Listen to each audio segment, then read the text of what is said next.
پھر یہ بھی یاد رکھیے کہ اللہ سبحانہ تعالیٰ کی ایک حکمت ہے، مصلحت ہے کوئی، کہ اس طرح کے الٹے لکھے ہوئے کلام یا شیطانی قسم کے منتر وغیرہ جو ہیں وہ انسان پر اثر انداز ہوتے اللہ کے اذن سے ہی ہیں، لیکن ایسی چیزوں سے بھی نقصان ہوتے ہیں، یعنی جادو برحق ہے۔ حضرت عائشہ کہتی ہیں کہ نبی صلی اللہ علیہ وسلم پر جادو کیا گیا تھا اور اس کا اثر یہ ہوا کہ آپ خیال فرماتے کہ فلاں کام کر چکے ہیں، حالانکہ وہ آپ نے کیا نہیں ہوتا تھا، تو کچھ عرصہ آپ اس اثر میں رہے۔ حضرت عائشہ رضی اللہ عنہا پر بھی جادو ہوا تھا۔ امرہ ان کی شاگرد ہے، وہ کہتی ہیں کہ ایک مرتبہ عائشہ رضی اللہ عنہا بیمار ہو گئی اور ان کی بیماری کا دورانیہ بہت زیادہ لمبا ہو گیا۔ اسی دوران مدینہ میں ایک طبیب آیا۔ عائشہ رضی اللہ عنہا کے بھتیجے اس کے پاس گئے اور ان سے حضرت عائشہ کی بیماری کے بارے میں پوچھا۔ اس نے کہا کہ تم جس عورت کی یہ کیفیت بتا رہے ہو اس عورت پر تو جادو کیا گیا ہے، اور اس پر اس کی باندی یعنی لونڈی نے جادو کیا، یعنی حضرت عائشہ کی جو سرونٹ تھی اس نے جادو کیا تھا۔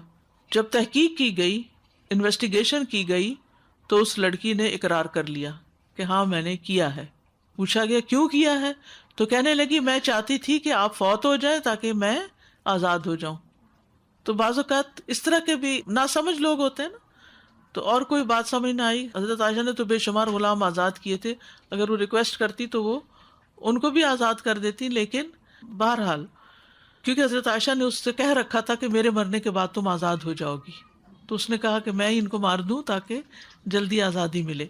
تو جب حضرت عائشہ کو یہ پتہ چلا تو انہوں نے پھر اس باندی کو فروخت کر دیا، اسے آزاد نہیں کیا، فروخت کر دیا، اور کہا کہ اس کی قیمت جو ہے اس جیسی باندی پر خرچ کر کے اس کو آزاد کر دو، مگر اس کو نہیں ایک طرح سے سزا دی۔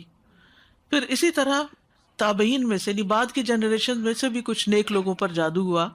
قعقاع بن حکیم کہتے ہیں کہ کعب الاحبار نے کہا اگر میں چند کلمات نہ پڑھا کرتا تو یہودی مجھے گدھا بنا دیتے۔ لوگوں نے پوچھا وہ کلمات کیا ہیں؟ کعب نے کہا اعوذ بوجہ اللہ العظیم الذی لیس شیء اعظم منہ وبکلمات اللہ التامات التی لا یجاوزہن بر ولا فاجر وباسماء اللہ الحسنی کلہا ما علمت منہا وما لم اعلم من شر ما خلق وبرأ وزرع۔ میں اللہ کے عظیم چہرے کی پناہ مانگتا ہوں جس سے عظیم کوئی اور چیز نہیں، اور اس کے مکمل کلمات کے ساتھ پناہ چاہتا ہوں جس سے کوئی نیک یا بد آگے نہیں بڑھ سکتا، اور اس اللہ کے تمام اسماء حسنہ کے ساتھ پناہ چاہتا ہوں جن کو میں جانتا ہوں اور جن کو میں نہیں جانتا، اس چیز کے شر سے جس کو اس نے بنایا، پیدا کیا اور پھیلا دیا۔